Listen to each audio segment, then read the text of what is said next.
Hello hello hello hello doctor Babasaheb आंबेडकरांचा, doctor Babasaheb आंबेडकरांचा, वंचित बहुजन आघाडीचा, वंचित बहुजन आघाडीचा, बाबासाहेब आंबेडकर तू मागे पडो, शमी माताई तू मागे पडो, अरे येऊन येऊन येणार कोण, शमीबाई ताई शिवाय आहेच कोण, अरे येऊन येऊन येणार कोण, येऊन येऊन येणार कोण. सर्वात प्रथम समतेचे विचार रुजवणाऱ्या सर्व महामानवांना त्रिवार अभिवादन करतो. इथे मंचावरती उपस्थित आपल्या लाडक्या उमेदवार शमीबाताई पाटील, चेतनदादा गांगुर्डे, बाळाभाऊ पवार, वंचित बहुजन आघाडी भारतीय बौद्ध महासभेचे सगळे पदाधिकारी आणि इथे उपस्थित तमाम माझ्या बांधवांना माझा क्रांतिकारी जय वीर. मित्रांनो, आपल्याला माहिती असेल की गेल्या काही 2 महिन्यांमध्ये काही लोकांनी फेसबुकवरती, सोशल मीडियावरती, ट्विटरवरती, इंस्टाग्रामवरती आपल्या विरुद्ध थोडं खटाटोप करायचा प्रयत्न केला होता. त्यांनी एक असा आव आणला होता की वंचित बहुजन आघाडीचे कार्यकर्ते आणि खास करून आंबेडकरवादी चळवळीतली लोक या स्त्रीवादी नाहीत, या स्त्रियांवरती टीका करतात. आणि हे जे त्यांनी टीका केली होती आपल्या विरुद्ध, हे जे आपल्या रान पेटवलं होतं आपल्या विरुद्ध, ते त्यांच्यापैकी कोणत्या तरी एकाची जेव्हा उमेदवारी जाहीर होईल ते कशासाठी केलं होतं ते आपल्या सर्वांना कळून. पण त्याच्याहून महत्वाची गोष्ट आहे की आपण बाबासाहेबांना मानणारी लोक, आपण महात्मा ज्योतिबा फुलेंना मानणारी लोक, आपण छत्रपती शिवाजी महाराजांना मानणारी लोक, आपण सावित्रीबाई फुलेंना मानणारी लोक. आपल्याला लहानपणापासून जात, लिंग, जेंडर, कास्ट हे एकत्र शिकवलं होतं आणि आपल्याला इतिहास माहितीये की इकडे आपल्यावरती कितीही लोकांनी हल्ला केला तरी जेव्हा आपल्या स्त्रियांवरती, वंचित समूहातल्या, आंबेडकरवादी समूहातल्या महिलांवरती हल्ला होतो तेव्हा प्रस्थापित समाजातला कोणताही माणूस उभा होत नाही. जेव्हा दलित समाजाच्या पोरींवरती अत्याचार होतो, अन्याय अत्याचार होतो, तेव्हा त्या कधी भारताच्या बेटी बनत नाही.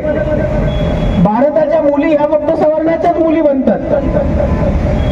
जेव्हा मुंबईमध्ये जयभीम नगर मधल्या महिला आंदोलन करायला बसलेल्या की इकडचे हिरानंदानी आमची जमीन हिसकून घेणार आहे, तेव्हा तिकडच्या सवर्ण महिलांनी त्यांना सांगितलं होतं की तुम्ही वस्तीत राहणाऱ्या महिला आमच्या बरोबर येऊन बसू नका, आमच्या बरोबर एका तंबूमध्ये आंदोलनाला आम्ही तुम्हाला प्रवेश देणार नाही. आणि हीच लोक जी आपल्यावरती आरोप करतात की वंचित बहुजन आघाडीची लोक स्त्रियांना ट्रोलिंग करतात, की वंचित बहुजन आघाडीची लोक स्त्रीवादी नाहीये, याच लोकांना आपण दाखवून देऊ आणि ह्यांच्या तोंडावरती एक जोरात चपराक मारू. जेव्हा अख्ख्या भारतामध्ये आपण इतिहास घडवू, जेव्हा या रावण मतदारसंघामधनं वंचित बहुजन आघाडीने पहिल्यांदा एक तृतीयपंथी समाजाचा उमेदवार आमदार म्हणून निवडून दिला. आणि मित्रांनो, ही लढाई इथे थांबत नाही.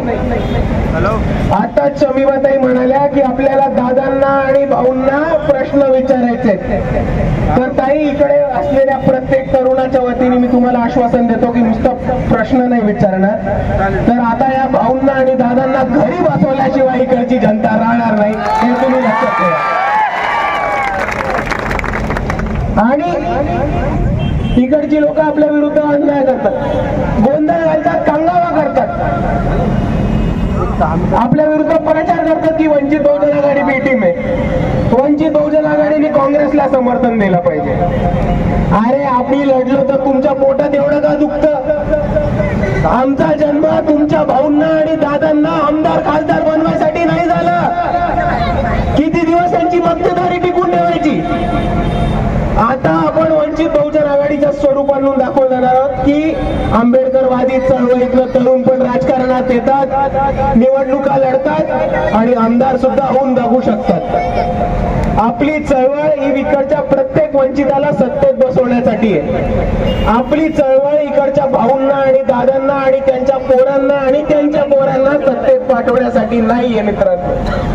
10 मिनिटांनी आणि म्हणून आपण हे ठरवूया की यावेळेस रावेर मतदारसंघाचा जो आमदार असेल तो फक्त आणि फक्त आंबेडकरवादी विचारांचा असेल आणि अजून कुठला नसणार आहे.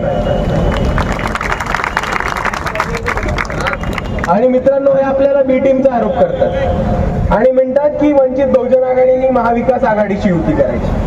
कशाला करायची? आपल्याच तालुक्यातली एक घटना आपल्या सर्वांना माहिती आहे. ब्राह्मणोची घटना सर्वांना माहिती आहे. जेव्हा आपल्या पोरांवरती अत्याचार होतो तेव्हा एकतरी महाविकास आघाडीचा माणूस पुढे आलेला? काँग्रेसची लोक पुढे आलेली?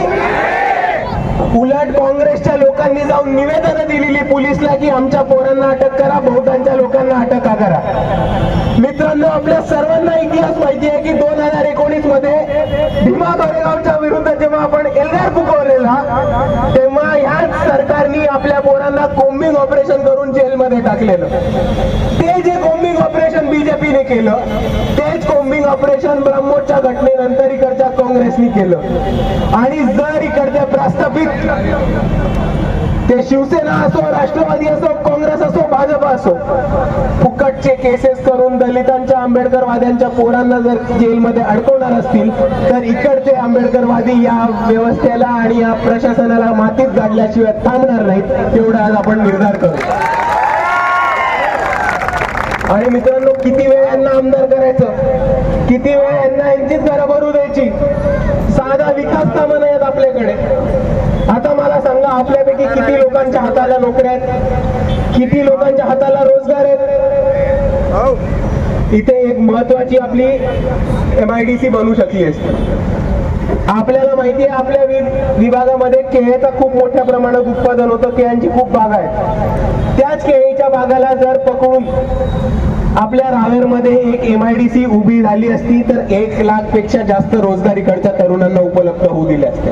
आणि म्हणून मी शमीबाताईंच्या वतीने तुम्हाला आश्वासन देतो की शमीबाताई आमदार झाल्या सर्वात पहिले रावेरमध्ये MIDCचा प्रयोग सुरू केला जाईल आणि त्या प्रयोगामधनं इकडच्याच रावेरमधल्याच तरुणांना 1 लाख पेक्षा जास्त रोजगार उपलब्ध करून दिला जाईल. वंचित बहुजन आघाडीचा.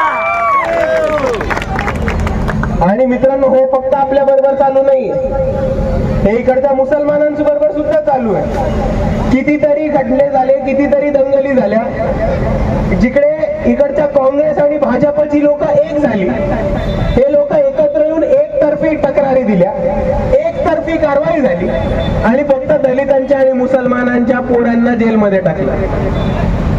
अरे, इकडच्या काँग्रेसवाल्यांना आणि भाजपवाल्यांना वाटतं की आमदार आणि खासदार हे त्यांच्या बापाची जागीर आहे आणि जेल ही आपल्या बापाची जागीर आहे.